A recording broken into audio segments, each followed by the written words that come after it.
antes de nada, agradecer la oportunidad del espacio para presentar un trabajo producto de una serie ya de esfuerzos que hemos venido impulsando desde el Instituto Nacional de Salud Pública aquí en México para abordar diferentes problemáticas que existen en el ámbito de la cobertura y la medición de la misma en materia de salud materna, con especial énfasis en grupos vulnerables.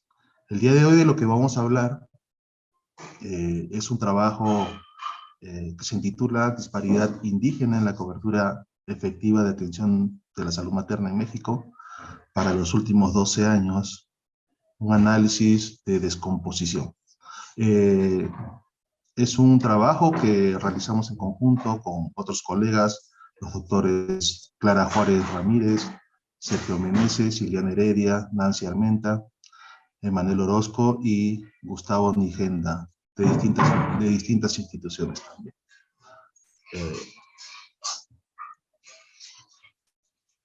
Antes de empezar, una pequeña declaración. Esta presentación, o el contenido de esta presentación, se basa en el artículo recientemente aceptado en una revista especializada. Allí está la cita completa, por si lo quieren consultar. Este es el contenido de la presentación. Rápidamente vamos a resumir los mensajes principales del estudio, para luego empezar a desarrollar ya el propio contenido a través del planteamiento de objetivo, métodos, principales resultados, y cerraré con una breve discusión y conclusión del estudio. Iniciando con los mensajes principales, son 4. El primero de ellos es que el estudio permite evidenciar que en la última década, para el caso mexicano, se observa un incremento en la cobertura efectiva de la atención a la salud materna para mujeres, mujeres mexicanas tanto indígenas cuanto no indígenas. No obstante, también se evidencia la persistencia de brechas en esta métrica de desempeño en contra de las mujeres indígenas mexicanas, y esta brecha es persistente. Aproximadamente un tercio de la brecha estimada por parte de los autores podría, creemos nosotros, ser atribuible a procesos de discriminación vividos por las mujeres indígenas. Y esto, sin duda, estos procesos de discriminación consideramos que se muestran como una limitación clave para las aspiraciones de los países de ingresos medios y bajos, como el caso mexicano, para lograr la tan ansiada cobertura universal en salud. Ahora sí, el desarrollo de la presentación. Empezaremos con el planteamiento y el objetivo. Partimos de la siguiente premisa. Consideramos que reducir las disparidades persistentes en salud y así lograr la consolidación de un sistema universal, con cobertura universal, impone, entre otras cosas, pero enfáticamente, hacer frente a las estructuras de desigualdad social incluidas las diversas formas de discriminación que enfrentan sobre todo poblaciones o grupos poblacionales históricamente relegadas del progreso social. Pese a lo observado en la literatura en cuanto a la mejora en ciertos indicadores en materia de atención materna, tanto en México como en otros países de América Latina, también es evidente la persistencia de serias desigualdades en salud materna y en cuanto, sobre todo, a la atención médica de calidad. Estos aspectos o tópicos han sido típicamente analizados en el marco de la calidad en la prestación de los servicios, y se han logrado destacar algunas barreras como la disponibilidad de recursos para la salud, la suficiencia del servicio, la accesibilidad geográfica y económica, así como la continuidad de la atención médica y la aceptabilidad de la atención. Recientemente, sin embargo,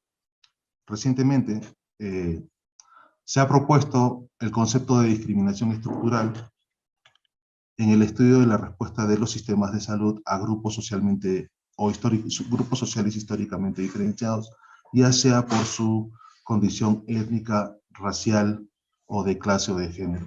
Este enfoque o este concepto de discriminación estructural hace referencia a la persistencia de estructuras sociales productoras y a su vez reproductoras de desigualdades, basadas sobre todo en ideologías que se expresan en diversas formas de desigualdad, en términos de prestigio, por ejemplo, poder o recursos, incluyendo, entre otras cosas, diversas formas de discriminación, violencia y maltrato en diversos ámbitos de la vida social e institucional vinculados a la salud. La discriminación es un factor que influye sobre muchos aspectos de la vida social. Es un factor que no siempre es observable, pero existe evidencia que segrega principalmente a grupos vulnerables. En el caso particular, y así lo muestra la evidencia, sobre todo de corte cualitativa, en el caso particular de la atención materna, y específicamente en el caso particular de las mujeres indígenas gestantes, la discriminación se ha mostrado como un factor limitante de las oportunidades de acceso oportunas a satisfactores esenciales como los servicios médicos, en el caso de la atención de la salud materna. Sin embargo, pese a su relevancia, se le ha dado poca atención a este tópico en particular en el campo de la evaluación del desempeño de los sistemas de salud y de los retos que esto implica para el logro de la cobertura universal en salud. Esto es aún más escaso en el ámbito de los países de ingresos medios y bajos. Por otra parte, la cobertura efectiva no es un concepto nuevo y ha mostrado, entre otras bondades, ser una métrica sensible de las desigualdades e inequidades que enfrentan grupos minoritarios y socialmente vulnerables. Sin embargo, se sabe poco sobre la magnitud de las desigualdades en esta métrica en la atención a la salud materna atribuibles a la discriminación indígena, sobre todo en países de ingresos medios y bajos. Es así que nosotros tomando como el caso mexicano y en un periodo de los últimos 12 años aportamos al análisis cuantitativo de estas desigualdades por estatus indígena en la cobertura efectiva de intervenciones de salud materna en países de ingresos medios y bajos, y nos atrevemos un poco a presentar una primera aproximación a la cuantía de la fracción atribuible a la discriminación estructural que experimentan estas mujeres. Métodos. Sobre el diseño, datos y población de estudios, se trata de un análisis retrospectivo de corte transversales repetidas. Se basa en el análisis de datos provenientes de las dos últimas encuestas nacionales de salud y nutrición, o ENSANUD, del caso mexicano. Como es bien sabido, esta encuesta trae o tiene propiedades bastante deseables en materia de descripción de aspectos centrales sobre el funcionamiento de los sistemas de salud. Son encuestas públicas, ahí está la liga de internet, si la buscan, gustan indagar un poco más sobre sus atributos. Analizamos en particular datos de mujeres de 12 a 49 años de edad al momento de su último evento obstétrico, esto desde el año 2006, cuyo resultado fue un nacimiento vivo, tras excluir nosotros registros con información incompleta, que fue alrededor de 3.3% de los casos analizados. La muestra de análisis que conformó este estudio, o que se incluyó en este estudio, ascendió a 11.304 mujeres. Ahora sí, un poco sobre las principales variables de interés. El desenlace que nosotros estamos intentando aproximar o explicar o medir es la cobertura efectiva de las intervenciones en salud materna, que en la literatura se conoce como la ganancia o la fracción de ganancia potencial en salud que el sistema de salud puede aportar a través de una intervención que se está ofreciendo o que está disponible. En otras palabras, se refiere a la cobertura cruda de una intervención ajustada por calidad. Matemáticamente se define como una probabilidad condicional en la presencia de la necesidad, y esta necesidad puede ser reportada o evidenciada mediante análisis de tipo médico. Los componentes de esta métrica: por un lado tenemos la necesidad, como lo decía, la necesidad en salud, que nosotros aproximamos a través del evento gestación autorreportado por parte de la mujer encuestada, el uso o la recepción de las intervenciones en materia de salud materna.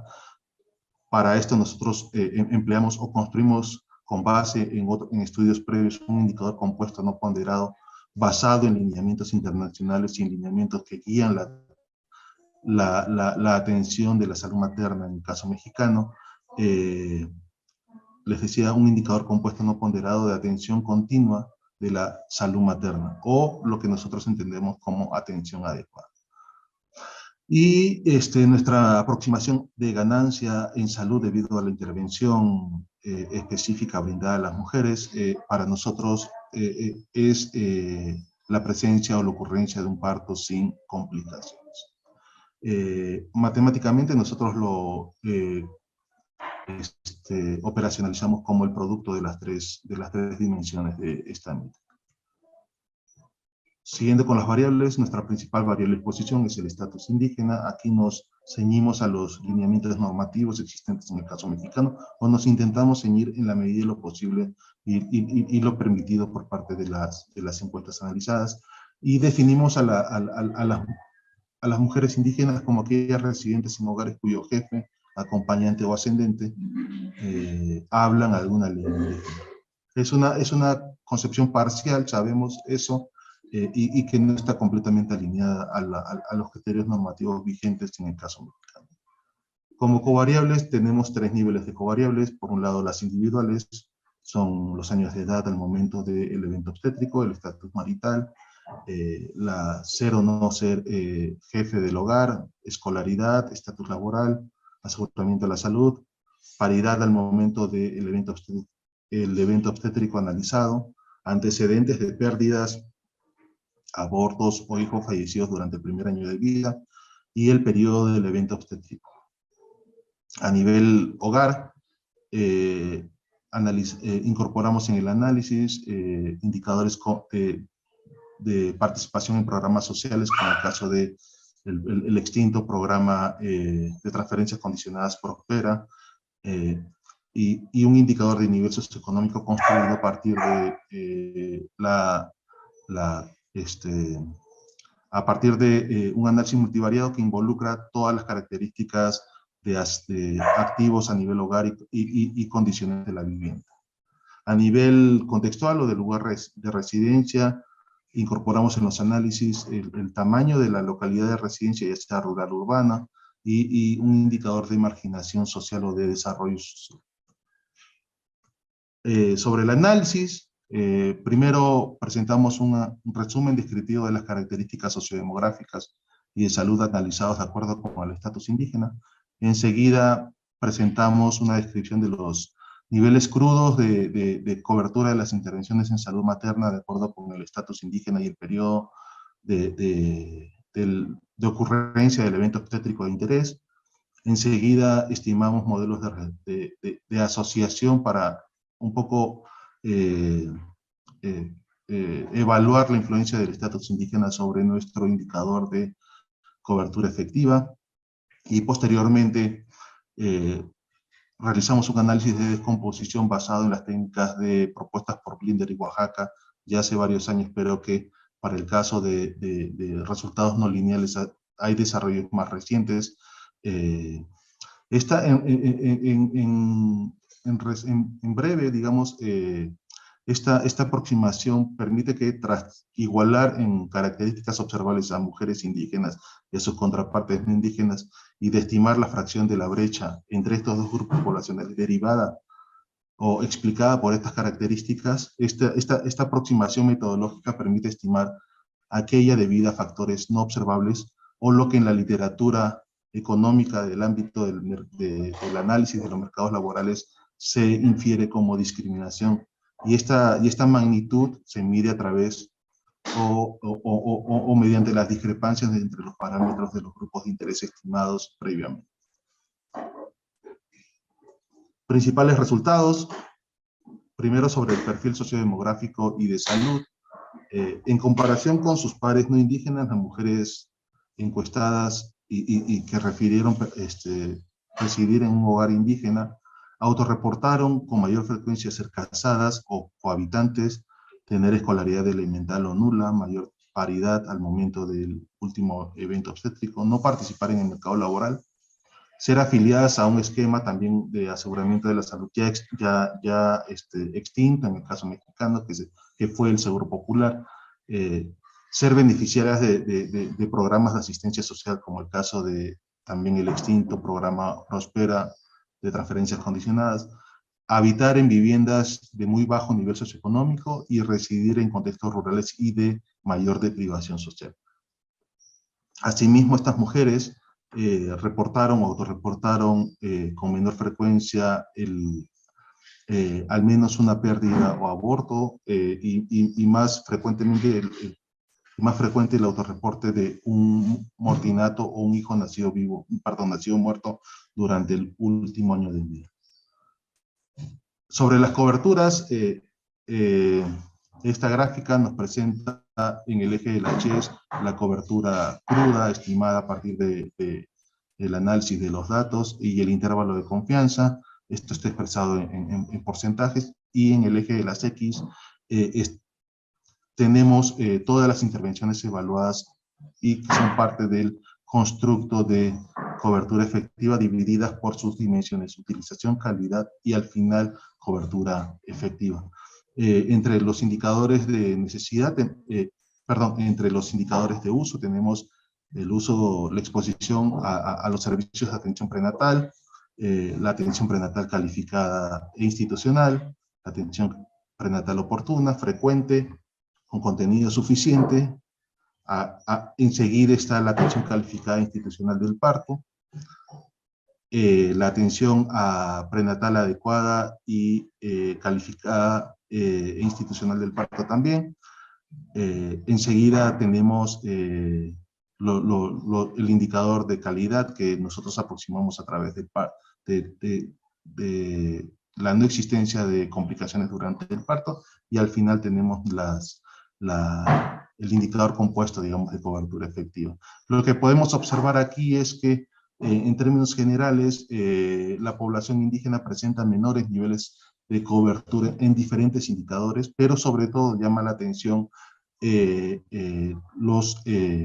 las intervenciones relacionadas con la oportunidad de la atención calificada e institucional la atención prenatal calificada institucional. La frecuencia también llama mucho la atención, la magnitud de las brechas, y sobre todo en el constructo, en el indicador compuesto de atención adecuada, que involucra a todos los anteriores.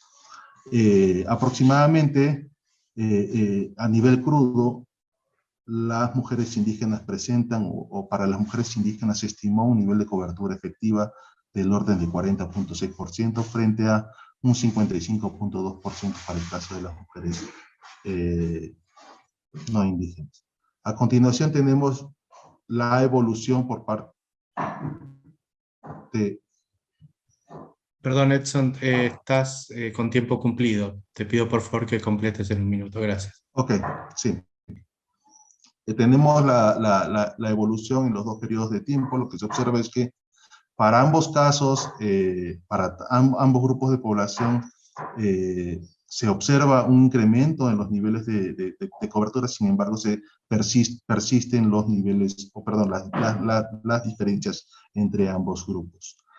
Sobre la descomposición de la brecha étnica, los resultados apuntan a que, les decía desde el inicio, que 33% de la cobertura de la brecha, que se estima en alrededor de 15% o 15 puntos porcentuales entre mujeres no indígenas e indígenas, es atribuible a factores no observables que pueden ser vinculables en un primer momento a procesos de discriminación estructural. Un poco ya para cerrar la discusión y la conclusión del estudio, creemos que contribuimos a la discusión sobre los procesos de discriminación del acceso de grupos indígenas a los servicios de salud materna, y que brindamos evidencia de que este factor se puede mostrar como un elemento central para las aspiraciones, como les decía al inicio, de los países de ingresos medios y bajos para lograr la cobertura universal en salud. Evidenciamos un incremento significativo en la cobertura efectiva, sin embargo persisten las brechas, y sobre todo estas brechas se explican por aspectos vinculados a la atención oportuna, de la atención prenatal, el acceso oportuno a la atención prenatal, el contenido de la atención misma y la atención institucionalizada del parto. Aportamos, les decía, una primera estimación de la fracción de la brecha indígena en cobertura efectiva, posiblemente atribuible a la discriminación estructural. Esto es del orden del 33% que experimentan las mujeres mexicanas durante su embarazo y parto. Nuestros hallazgos se alinean a otros recuperados, sobre todo de estudios cualitativos y de otros, pero de ámbitos diferentes en el campo de la salud. Algunas limitaciones, no están de más reconocerlas. En este estudio no presentamos relaciones causales, sino más bien relaciones de asociación. Nos enfrentamos a los problemas ya conocidos de los datos autorreportados.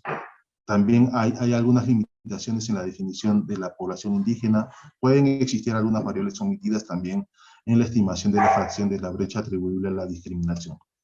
Si bien la discriminación indígena como determinante social de la salud está recibiendo aún mayor atención recientemente, creemos que es necesaria más investigación, sobre todo basados en diseños mixtos que permitan examinar nuestras estimaciones y profundizar en su entendimiento.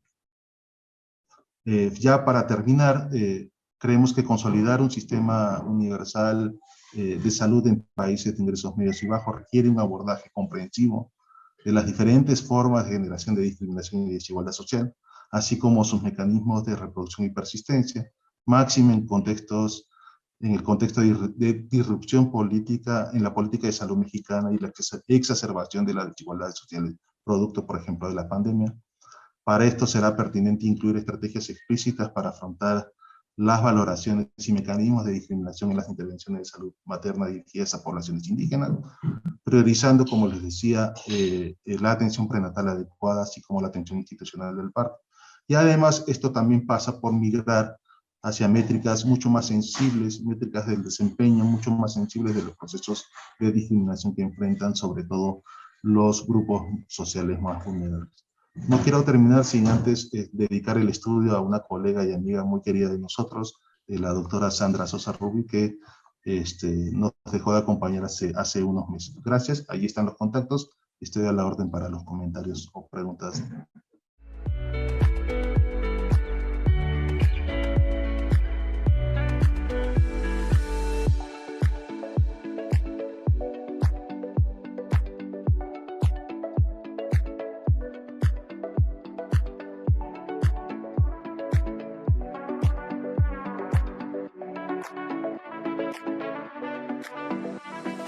Bueno, pues en primer lugar quisiera agradecer a los organizadores el haber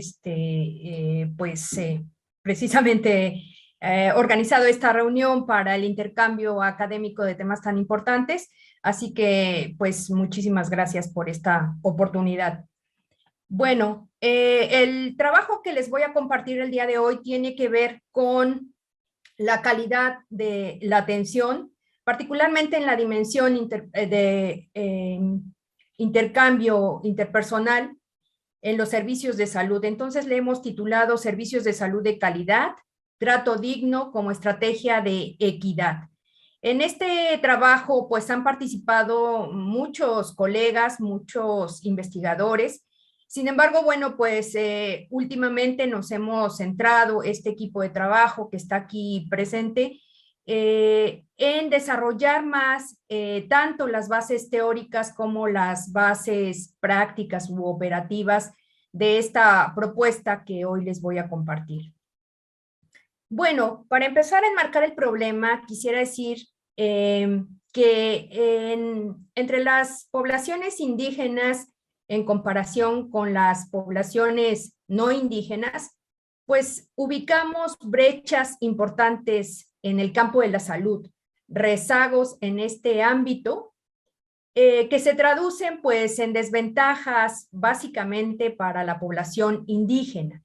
Aquí algunos datos que dan cuenta precisamente de estas desigualdades a las que me estoy refiriendo, como por ejemplo las tasas de mortalidad materna, las mayores barreras que enfrentan para el acceso a los servicios de salud, y en muchas ocasiones, en muchos espacios de los propios servicios de salud, lo que observamos también es ciertas prácticas de maltrato, ya lo refería a mi compañero Edson, prácticas de discriminación y de racismo hacia estas poblaciones. Pero estas brechas y estos rezagos que históricamente, sistemáticamente se han repetido a lo largo del tiempo, han encontrado pues una explicación en los componentes básicamente de índole cultural. Y entonces se ha aludido a los usos y costumbres, al sistema de creencias, a la cosmovisión específica de estas poblaciones. Se le atribuyen los resultados que dan como resultado precisamente estas brechas y estas desigualdades.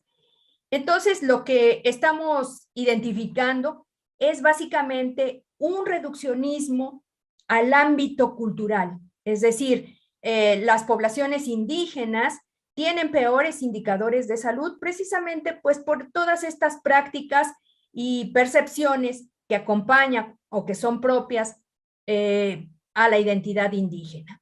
Sin embargo, estamos dejando fuera todo un ámbito de explicación que justo nos permite comprender por qué las poblaciones indígenas han experimentado sistemáticamente, por ejemplo, barreras para el acceso a los servicios de salud, o por qué las mujeres indígenas presentan mayores tasas de mortalidad materna en comparación con las mujeres no indígenas.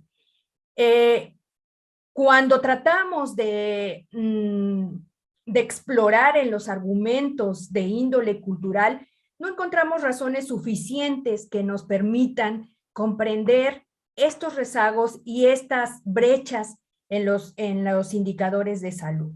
De manera que bajo esta preocupación y con este análisis, y déjenme decirles que también, bueno, este reduccionismo culturalista también lo hemos encontrado pues en la política llamada de interculturalidad en salud, al menos en México, donde básicamente esta política o esta mirada de la interculturalidad precisamente se enfoca a estos aspectos más de índole cultural, pero se están desatendiendo otros aspectos a los que me voy a referir más adelante.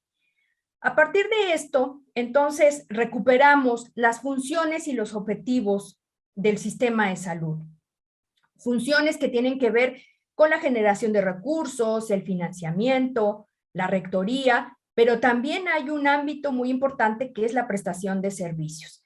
Aquí en la prestación de servicios, pues la prestación debe darse con algunas características, ¿no? De aceptabilidad, accesibilidad, disponibilidad, pero también debe darse con calidad.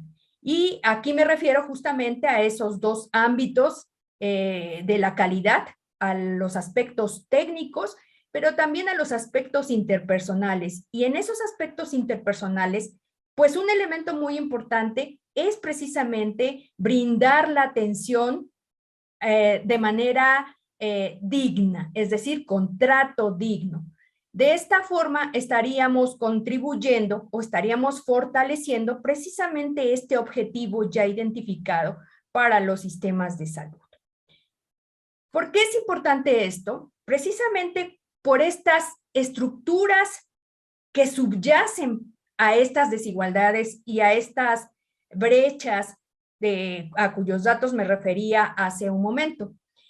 Y estas brechas no pueden explicarse única y exclusivamente por esos componentes culturales, sino más bien obedecen a una estructura social que está históricamente estratificada, en donde las poblaciones indígenas han ocupado los últimos peldaños de esa estructura y donde hay una, digamos, jerarquización o clasificación a partir de características como el sexo, como la etnia o como la clase.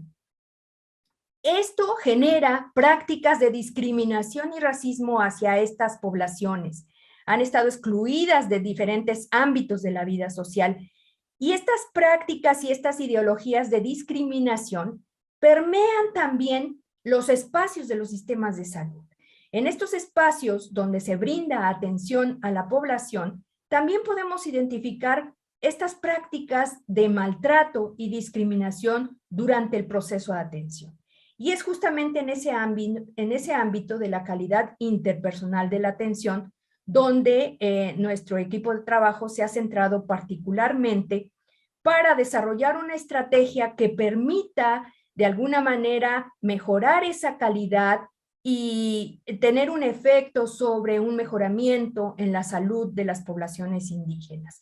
Creemos que abordando así, de esta manera, el problema, podríamos estar abordando y estar dando una respuesta, digamos, a esas desigualdades y a esas brechas en salud que tendrían un efecto mayor que si solo nos concentráramos en los aspectos culturales. De manera que para desarrollar esta estrategia nos hemos centrado básicamente en pues las dimensiones que conforman el área de trato digno, que están señaladas ya en estos documentos, ¿no? En el informe sobre la salud en el mundo en el año 2000, ya se hablaba precisamente de este objetivo de los sistemas del trato digno. Y en este sentido, nos hemos abocado a tratar, abordar estas dimensiones, algunas que tienen que ver justamente con los derechos humanos, como pueden ser estas, por ejemplo, y otras de estas dimensiones pues tienen que ver ya con características propias de la organización de los servicios de salud.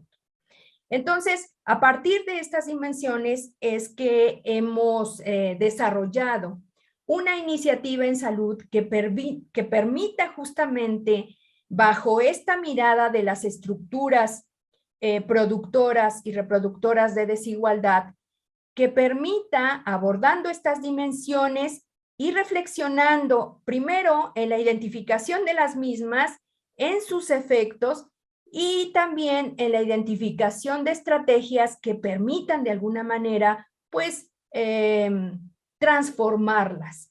En ese sentido, la iniciativa está basada en varios pasos. El primero de ellos es precisamente la identificación en el espacio de los servicios de salud de los prejuicios y estereotipos que acompañan justamente este espacio de la relación interpersonal entre los prestadores de servicios y la población usuaria.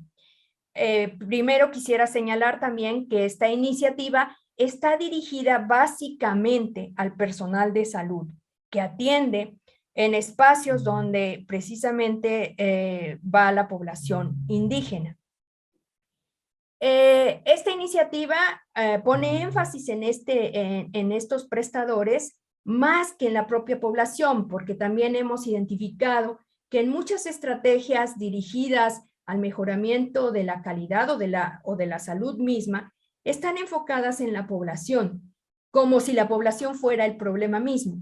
Y esta estrategia está enfocada más en el personal que brinda la atención, porque pensamos que estos estereotipos y estos prejuicios y estas representaciones que se traducen en comportamientos y prácticas discriminatorias precisamente se dan por parte del personal de salud. Y el personal de salud, como todas las personas, han asumido también, no es que sea propio de este personal, sino que se ha asumido, se ha naturalizado estos estereotipos y estos prejuicios, y a veces no somos capaces, seamos o no prestadores de servicios, de reconocerlos en nuestra práctica cotidiana. De manera que un elemento muy importante es precisamente partir de esa identificación de la discriminación, de cómo se da la discriminación y el maltrato. De manera que eso nos conduzca a hacer una especie de desmontaje conceptual a partir de estrategias como la introspección, a partir de la razón misma, pero sobre todo de este involucramiento de los afectos. ¿Cómo nos hace sentir eso? ¿Qué emociones se despiertan en nosotros, en nosotras? Entonces, a través de este ejercicio vamos provocando una suerte de deconstrucción de estos prejuicios y de estos estereotipos. ¿Para qué? Para precisamente ir construyendo un aprendizaje que sea o que resulte significativo. Y este aprendizaje se vuelve significativo en el momento que los participantes justamente lo hacen a través de sus emociones y no solo de la cognición o de la razón. Entonces, partimos de esa identificación, reconocemos esta estratificación y en qué está sustentada, y sobre todo reconocemos que estas han sido construcciones sociales y en tanto que construcciones sociales pueden ser modificadas. De manera que no están tatuadas ni las traemos ahí imborrables, inamovibles, sino que tratamos de que esto se pueda transformar. Esas son las bases de la iniciativa que hemos desarrollado y básicamente pues tiene estas características. Se reconocen esas valoraciones y prácticas de discriminación desde el personal que participa, analiza esas dimensiones y acciones del trato digno en los servicios de salud y sobre todo identifica propuestas o maneras de afrontar y prevenir y sobre todo pues eliminar esas formas de discriminación. Los aspectos clave que me gustaría resaltar de esta intervención es que parte de un enfoque crítico, constructivista. La reflexión tiene que ver con la persona en sí misma, en su totalidad, no solo como prestadora de servicios de salud, sino como persona, como parte de una sociedad en donde también se reproducen esas prácticas de discriminación. Involucra la experiencia en su totalidad, ¿no? La persona con su cognición y sus afectos, y los hace conscientes de que pueden ser capaces de contrarrestar esos efectos. ¿Cómo lo trabajamos? Precisamente a través de dinámicas vivenciales. No son exposiciones a manera de clases o cátedras, sino más bien son dinámicas que permiten a los participantes precisamente participar con sus emociones y con sus experiencias, y a partir de esas dinámicas hacemos la reflexión conceptual, la reflexión que nos conduzca a la identificación de esas dimensiones del trato digno a las que me referí hace un momento. Bueno, creo que ya estoy encaminada hacia la conclusión de esto, y algunas conclusiones que quisiera resaltar es que esta iniciativa pedagógica ha sido útil para mejorar la calidad del trato interpersonal en los servicios de salud, sobre todo el dirigido a las poblaciones indígenas, pero no de manera exclusiva. Hemos trabajado el área de salud sexual y reproductiva porque en ella convergen estas representaciones de género y de etnia, donde se manifiesta de manera más enfática estas prácticas de discriminación, pero no son las únicas áreas que se pueden trabajar. Puede contribuir, por supuesto, a mejorar esta parte de aceptabilidad y el acceso a los servicios de salud, pero nuestra aspiración más profunda es abordar esta parte de los determinantes estructurales de las desigualdades.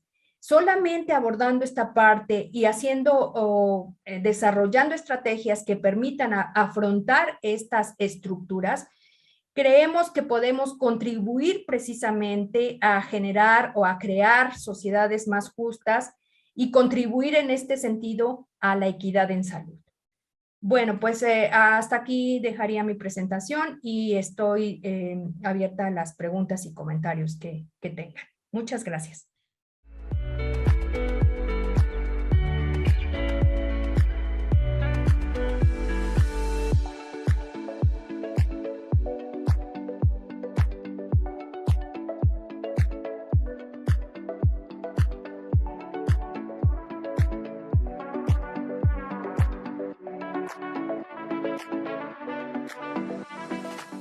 Muchísimas gracias a las personas organizadoras por este evento y por el honor de presentarles nuestros avances en este estudio que estamos desarrollando desde la Escuela de Salud Pública y desde el Centro de Investigación en Cuidado de Enfermería y Salud. Los compañeros y compañeras, en este caso Carol Rojas, la doctora Rocío Sáenz, el compañero Luis Fernando y esta servidora, sobre el tema de retos de la atención digna y respetuosa de la mujer gestante, modelo de atención calificada en el embarazo, parto y posparto, según experiencias en 2 hospitales de la Seguridad Social de Costa Rica. Nos propusimos como objetivo general en este estudio describir los retos de la atención digna y respetuosa de la mujer gestante en nuestro país desde la experiencia piloto de este modelo de atención calificada en el embarazo, parto y posparto en el Hospital Monseñor Sanabria como piloto en ese hospital, y su implementación ya directamente en el Hospital San Vito de Cotorus, también en nuestro país. Para ello planteamos una metodología que incluyó en primera instancia revisión de documentos acerca del modelo, de su implementación, del contexto, ya vamos a comentarles, también acerca del marco normativo y jurídico, procedimental también en la caja, y otros documentos que giran alrededor de el estudio de la atención digna y respetuosa de la mujer gestante. También realizamos entrevistas a funcionarios y funcionarias de la Caja Costarricense del Seguro Social, del Centro de Investigación en Estudios de la Mujer, el CIEM de la Universidad de Costa Rica, del Instituto Nacional de las Mujeres, el INAMO, y asesoras culturales y asesores culturales de la etnia Novebuglé, que nos acompañaron al inicio del estudio para orientar las diferentes líneas de investigación y que contribuyeron con sus valiosos aportes, conocimientos y experiencias. También realizamos visitas de campo a los servicios de maternidad, específicamente al Hospital de Punta Arenas en el año 2019, para tener ese acercamiento de primera mano con los funcionarios, funcionarias, el nivel estratégico y sobre todo a las personas involucradas en el planteamiento del modelo. Asimismo, visitas al Hospital de San Vito en el año 2019 y 2021 para poder tener también este acercamiento ya directamente con las personas y actores involucrados desde este hospital en relación al modelo. Entonces, con este panorama, estos objetivos y esta metodología, queremos compartirles en estos minutos de presentación unos resultados que hemos ido analizando a partir de este estudio. Primero, como primera parte de estos resultados, bueno, es importante a partir de esta revisión documental conocer, aproximar cuál fue la fundamentación de este modelo que se planteó en el 2017. Varios aspectos que hemos logrado identificar, primeramente, es que es un modelo el cual tiene un enfoque centrado en las personas, género y derechos humanos. Además, está centrado en principios derivados de la atención integral y de las maternidades seguras. Tiene además ese enfoque o está dirigido al fortalecimiento de la prestación de los servicios de salud y se inicia, como comentamos, como un ejercicio piloto, en este caso para nuestro estudio en el Hospital Monseñor Víctor Manuel Sanabria de Punta Arenas, que es una localidad en la costera de nuestro país. Este grupo que se planteó el modelo o esta fundamentación planteó que era importante hacer una revisión profunda de la estructura y de la cultura de nuestro sistema de salud, asimismo de su funcionamiento, de su proyección social, valores, visión, actitudes y la forma de pensar que tenemos la salud, tanto desde la parte de prestación como la población usuaria. Asimismo, las maneras de actuar de los prestadores de salud, tanto a nivel operativo como a nivel administrativo.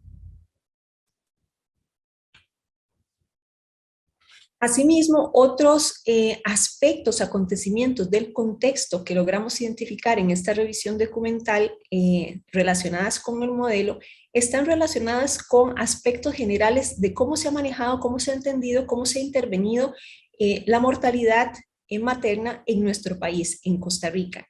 Este estudio nos permitió identificar que hay indicadores importantes que reflejan con mayor claridad inequidades existentes en la atención de la salud de las mujeres que se ha colocado como prioridad en el país y dentro de la región. En nuestro país, específicamente en los últimos 16 años, al momento de proponer el modelo, se identifican mecanismos permanentes de análisis y de evaluación de la mortalidad apoyados en la declaración obligatoria de las muertes maternas. Este es un aspecto importante de nuestro sistema de salud. También hay un control cruzado periódico con las estadísticas oficiales del Instituto Nacional de Estadística y Censos de nuestro país, y también se reconocieron recomendaciones para la mejora de la atención en salud y la formulación de políticas públicas para mejorar la cobertura y la calidad de la atención. Al momento de la iniciación del modelo se tenía una razón de mortalidad materna en Costa Rica de 2.6 por cada 10.000 nacidos vivos, según el reporte del INEC para ese momento en el año 2015. Y en los 10 últimos años se reporta una mortalidad materna, al momento del inicio del modelo, del planteamiento, un comportamiento irregular. Sobre todo comparado con los años 90, se ha detectado una disminución del 45% según la tasa estimada para el año 2015 por este organismo, por el INEC. Asimismo, otros datos importantes sobre el modelo es que desde los certificados de defunción de las mujeres se han determinado o ha habido una aproximación, un acercamiento a la caracterización de esos factores relacionados con los determinantes sociales de la salud. Por ejemplo, en Costa Rica en el 2015 se evidencian grupos de edades de 30 años y más que tienen una mayor probabilidad de experimentar una muerte materna, y otros factores asociados desde los determinantes están relacionados con la edad avanzada de las mujeres, que están asociados generalmente con estados hipertensivos del embarazo, con diabetes gestacional, con la restricción del crecimiento intrauterino, prematuridad, bajo peso al nacer, que son eventos adversos que están íntimamente relacionados con la edad avanzada. Otros aspectos relacionados propiamente con determinantes sociales de la salud es que no se encuentra un trabajo remunerado en estas mujeres. Es decir, el análisis de las muertes maternas indicó en ese momento, a partir de la base del modelo, que el 65% no contaba con trabajo remunerado. Y este podría ser un factor que influye en una mayor vulnerabilidad de estas mujeres. Además, un estado conyugal no unido, aparentemente se encontró una mayor probabilidad de muerte materna mayor que en las personas unidas. Y otros aspectos relacionados con alfabetismo, desnutrición, sobrepeso, entre otros, que son factores coadyuvantes en esta mortalidad. Entonces, al momento del modelo de inicio de esta concepción, este grupo que lo desarrolla, pues toma en consideración estos aspectos de acontecimientos y de contextos. Otros aspectos importantes también que identificamos en el surgimiento, el planteamiento del modelo, es que la seguridad social de nuestro país tiene una amplia cobertura nacional con altos porcentajes de partos con atención hospitalaria pública. Se dice que se atienden en público y privado. En términos generales, el 99.1% de partos se encuentra institucionalizados. Entonces es un altísimo porcentaje que se da en las instituciones de atención de estos partos. La tasa de mortalidad infantil para el momento del inicio del modelo, el planteamiento, en el 2016 era de 8,02, donde predominaban las afecciones principalmente relacionadas con el periodo perinatal. La mortalidad materna es un reto en el país que se ha visto o se identificó una tendencia decreciente sostenida. Además, se aúna a esto un diagnóstico elaborado por la Comisión para el Análisis de la Atención Calificada del Parto entre el 2015 y 2016, que nos brinda un estado de la situación de las maternidades de la Caja, encontrando puntos críticos de intervención a nivel de redes, de infraestructura, de recursos humanos, de gestión clínica, de gestión administrativa, de sistema de información, que son necesidades y retos y desafíos acerca también de la participación social. Tenemos además el último punto en esta diapositiva relacionado con la ley 7499 relacionada con la violencia en contra de las mujeres, donde Costa Rica ratifica la Convención Belén do Pará en el artículo 1, donde dice que comprende como violencia en contra de la mujer cualquier acción o conducta basada en su género que cause muerte, daño, sufrimiento físico, sexual o psicológico a la mujer, tanto en el ámbito público como privado. Entonces vemos que en nuestro país hay un contexto importante desde la parte clínica, biológica, con indicadores, con seguimiento, pero además desde los determinantes sociales de la salud, importantes análisis, importantes hallazgos, y además desde el marco normativo que Costa Rica ratifica con diferentes convenciones.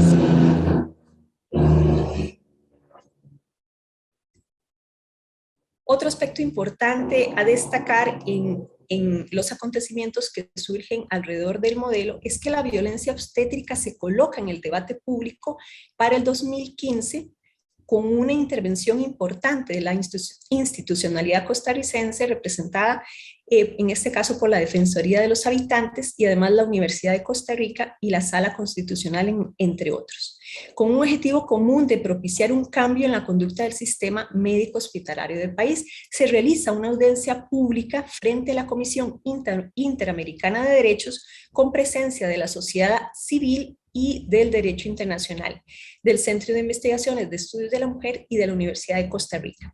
Los comisionados de este centro solicitan información sobre la calidad de la atención a las mujeres en nuestro país. Además, se conoce un voto de la Sala Constitucional, el voto 3354 del 2015, donde señala la violencia obstétrica como una violencia de género y violación de los derechos humanos, y reconoce que ninguna mujer debe ser lesionada o agredida físicamente, ni debe ser víctima de daños mentales o morales que le impidan conservar su estabilidad psicológica o emocional. Igualmente, dicha normativa tutela el derecho a la honra y reconocimiento de la dignidad de las mujeres que se encuentran en etapa de embarazo, de parto o de posparto. Entonces vemos como hay un fuerte componente también de apoyo a reconocer que la violencia obstétrica en nuestro medio es reconocida como una violación de los derechos humanos. Por tanto, el enfoque de los derechos humanos es un pilar fundamental que forma parte de este modelo y de su concepción. Se conocen otros aspectos de trabajos interinstitucionales donde hay participación de actores sociales. La Defensoría de los Habitantes, como lo mencionamos, hace inspecciones también en las salas de maternidad de los hospitales que forman parte de la red de servicios de la Caja, con el objetivo de reconocer el cumplimiento de los derechos humanos durante la atención de las mujeres. Y posteriormente emiten un informe con recomendaciones para el abordaje y eliminación de la violencia obstétrica. Esto lleva a la conformación en la Caja de una comisión para elaborar un diagnóstico sobre la atención que se brinda en las 25 maternidades. Tenemos también entonces que este diagnóstico de parte de la institución genera diferentes aspectos o evidencias de prácticas invasivas. O sea, a pesar de este contexto, tenemos dentro de la institución prácticas invasivas, rutinarias, disparidad en la aplicación de protocolos e indicadores de salud incompletos. Por ello, la Gerencia Médica de la Caja constituye una comisión para la atención calificada del embarazo, parto y posparto, que entonces a través de cierta metodología, revisión bibliográfica, consultamos con expertos, genera un documento que es el modelo que hemos analizado en este estudio, el modelo de atención calificada del parto y posparto centrado en la mujer, la comunidad y una gestión humanizada de las maternidades de la Caja. Este modelo es interesante porque parte de un diagnóstico donde hay una ausencia de planificación estratégica, la mujer como objeto, una atención biologista como parte de los aspectos más relevantes. Da inicio a una situación inicial, que es la de arranque para el modelo, y una situación futura en donde se pretende tener la incorporación de indicadores de género, de atención en salud de mujeres, creación de un nuevo modelo de salud, incorporación de indicadores de género de atención en salud, participación social, creación de una cultura de cumplimiento de exigibilidad, equidad e igualdad entre mujeres, entre otros aspectos. Entonces pasamos de una situación que nos plantea un diagnóstico, ¿verdad?, con ciertas características, a una situación futura en donde queremos tener indicadores y una situación diferente para la atención de las mujeres. Este modelo incluye además 8 dominios o dimensiones de indicadores, pero que en nuestro análisis están muy relacionados con una visión más tradicional desde el conteo de eventos obstétricos intrahospitalarios, ¿verdad? No obstante, incluye, por ejemplo, en el 7º y 8º dominio, indicadores relacionados con la cultura o el posicionamiento para una atención del trato digno y respetuoso de las mujeres. Otros resultados relacionados con este modelo entonces nos llevan a que en la experiencia de Punta Arenas impulsa una política pública y un modelo que integra 3 niveles, y esto es algo muy, muy positivo. A nivel del sistema de salud, como dirigido con desarrollo profesional, reducción de las prácticas insensibles, ampliación de la red de servicios. A nivel de la comunidad, caracterización de la población, construcción conjunta de la incidencia política, participación y la cultura. Y a nivel de las mujeres, empoderamiento, autocuidado y participación. También entonces con la implementación del modelo en el Hospital de San Vito identificamos barreras en la atención, principalmente mujeres indígenas no ebulé, que inciden en esa aceptabilidad de la atención. No obstante, se propició un ingreso de las asesoras culturales desde esta etnia que de manera importante mejora la aproximación del personal de salud con esta población, mejora la barrera idiomática y además permite atender otras barreras. Finalmente, como retos que identificamos para esa atención digna de las mujeres en las maternidades de nuestro país, a partir de la experiencia del Hospital de San Vito, podemos decir que es necesario un empoderamiento de la mujer indígena, un acompañamiento de navegación a las indígenas por las distintas áreas del hospital, apoyo psicológico en situaciones de dolor, acompañamiento a la labor de parto, mayor confianza al visitar el hospital, capacitación al personal de salud a partir del conocimiento adquirido de las asesoras y apoyo al personal de salud. Estas son algunas referencias bibliográficas y les agradecemos muchísimo por su atención y quedamos a su disposición para preguntas y comentarios.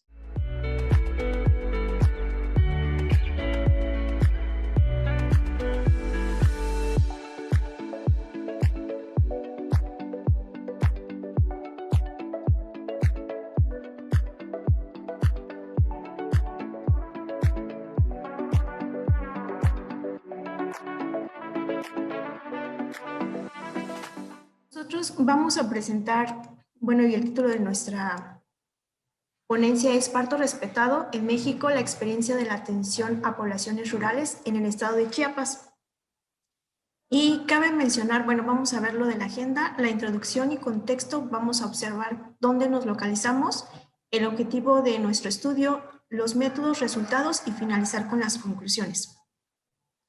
Bueno, en la introducción y contexto tenemos que las agencias internacionales como la OMS y la OPS, al igual que la UNFPA, buscan como modificar las prácticas de atención obstétrica para incluir el parto respetuoso y respetar los derechos de las usuarias o de las mujeres, que es donde nuestro estudio o nuestro modelo lo basamos. Y el parto medicalizado, pues observamos que continúa siendo el más prevalente en los países de desarrollo y que existen esfuerzos de las sociedades civiles por incorporar el enfoque a los derechos de atención a poblaciones vulnerables, que es donde nosotros nos encontramos. También este modelo tiene la colaboración de un modelo privado entre la Secretaría de Salud, que es nuestro sistema público, y Compañeros en Salud, que es una asociación civil. Y nos localizamos en el municipio de Ángel Albino Corzo, en Chiapas. También nosotros trabajamos o colaboramos más en la casa materna para atención de partos de bajo riesgo por personal de enfermería y obstetricia bajo el modelo de parto respetuoso. También cabe mencionar que este lugar se encuentra pues en la Sierra Madre de Chiapas y que también tenemos difícil acceso a los servicios de salud. También hemos observado que las mujeres tienen desconfianza en el sistema de salud debido a que pues alguien de su familia o ellas mismas han presentado violencia obstétrica en otras unidades públicas. Y aquí podemos observar, aquí tenemos el mapa, estamos en Chiapas y el puntito azul es Ángel Albino Corzo, donde se localiza la casa materna dentro de una unidad de un hospital básico comunitario. El objetivo de nuestro estudio fue analizar el desarrollo de un modelo de atención de parto respetado en el municipio de Ángel Albino Corzo, Chiapas, a fin de mostrar las ventajas de este modelo. Ya que también cabe resaltar que Chiapas tiene la tasa de mortalidad materna más elevada a nivel República Mexicana, con 58.3 muertes por cada 100,000 vivos. Entonces, es una población también muy vulnerable, donde hemos observado que tenemos que hacer algo. El estudio utilizado fue un estudio mixto. También tuvimos dos fases. En la primera fase se obtuvieron datos cuantitativos, que fue entre el 2016 y el periodo hasta el 2020, con relación a las usuarias y también hacia las personas que proveían el modelo de parto respetuoso. También la forma en cómo nosotros evaluamos fue por medio de indicadores que reflejaban la participación de la mujer durante el trabajo de parto y de esa forma poder saber que este modelo si funcionaba, y si no, entonces nuestra medida fueron como indicadores. En la segunda parte se llevaron a cabo entrevistas y de igual forma a las mujeres que tuvieron un parto en casa materna o dentro de la unidad bajo este modelo de parto respetuoso, y también a los proveedores directamente responsables como enfermeros obstetras o perinatales y supervisión y personas supervisadas, que serían los pasantes de la licenciatura de enfermería obstetricia. También en nuestra primera fase, los resultados que tuvimos entre agosto del 2016 a diciembre del 2020, donde se atendieron aproximadamente 821 partos, que no es la totalidad de los partos en este periodo, ni también cabe resaltar que esto no es la totalidad de los partos atendidos durante todos estos años. También obtuvimos 0 muertes maternas durante este corte de estudio, donde pudimos observar que en el primer semestre, que fue en el 2020, y el segundo semestre del 2020, que aumentó la atención con este modelo, y que también tuvo mucho que ver la pandemia. Entonces, esta unidad de atención, que es la casa materna, se convirtió durante la pandemia el principal proveedor de atención hacia las mujeres obstétricas, de atención de parto, de consultas, de valoración de urgencias, al igual que si había como alguna complicación con la mujer que nosotros no pudiéramos solucionar, dábamos el manejo inicial para la estabilización y posteriormente acompañábamos a la referencia a un segundo nivel de atención. Cabe resaltar que el hospital que tenemos resolutivo para una cesárea o alguna intervención quirúrgica está a 2 horas y media aproximadamente del lugar donde nos encontramos. También los indicadores que nosotros evaluamos durante la primera fase fue el contacto piel con piel, la realización o más bien la disminución de las episiotomías, el favorecimiento de la presencia de un acompañante, si es que ella lo deseaba, el favorecimiento de la elección de la posición de parto, el manejo activo de la tercera etapa del parto, y se comenzaron a registrar estos datos desde que se inició la atención en casa materna. Cabe resaltar que nosotros estamos dentro de un hospital, entonces tenemos el hospital al lado y a unos pasos tenemos la casa materna compartiendo instalaciones. También el favorecimiento de la dieta blanda, la psicoprofilaxis, la libre deambulación, el pinzamiento tardío de cordón umbilical, la lactancia materna exclusiva y los accesos venosos no justificados como una relación negativa, únicamente se recabaron del agosto 2018 a la actualidad, ya que cuando nosotros iniciamos a brindar la atención bajo este modelo, no teníamos tanta apertura para hacer estas intervenciones. Posteriormente, en el 2018 observamos que podíamos hacer más, entonces por eso es que estos indicadores solamente están medidos a partir del 2018. Y aquí tenemos los indicadores, el apego inmediato de un 71%. Cabe resaltar también que estos datos son de las personas que tienen como el entrenamiento bajo este modelo. Del 71% que se logró en el 2016, aumentamos en el 2020 a un 90%. Posteriormente, las episiotomías de un 22% bajamos a el acompañamiento durante el trabajo de parto o el parto de un 7%, aumentamos a un 86%, de la libre posición de un 20% a un 85%, y el manejo activo del trabajo de parto observamos que sí se hacía, pero logramos aumentar hasta un 99%. Entonces podemos observar que pues este modelo sí tiene muchas ventajas y beneficios hacia la mujer y el bebé. Y ya los resultados de los indicadores de la primera fase, pero a partir del 2018 se implementado el favorecimiento de la dieta blanda. De un 68 en el 2018 hemos aumentado a un 98. La psicoprofilaxis durante este periodo del trabajo de parto del 62% a un 90%. La libre deambulación dentro del establecimiento de un 50 a un 100%. También cabe recalcar que actualmente contamos con una posada, que esto también favorece la deambulación como dentro de estos lugares sin que se tenga que hospitalizar de una forma oportuna.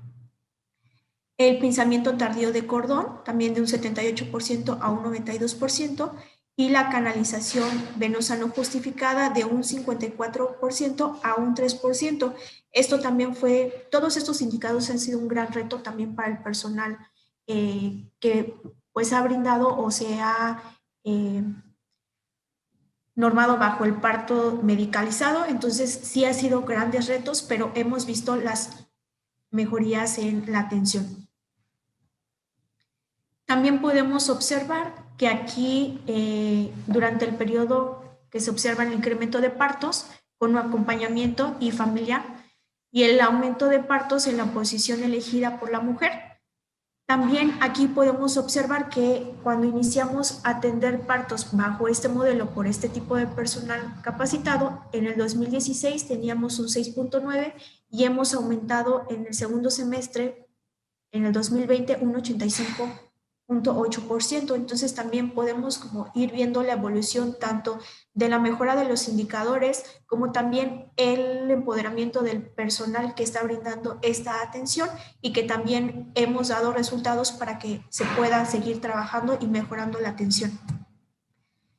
Los resultados en la segunda fase, cabe resaltar que fue por medio de entrevistas, como lo comentaba anteriormente, y que tuvimos dos formas de poder hacer estas entrevistas. Una fue hacia los prestadores de servicio, que de igual forma fueron supervisores o encargados, y las personas supervisadas o pasantes.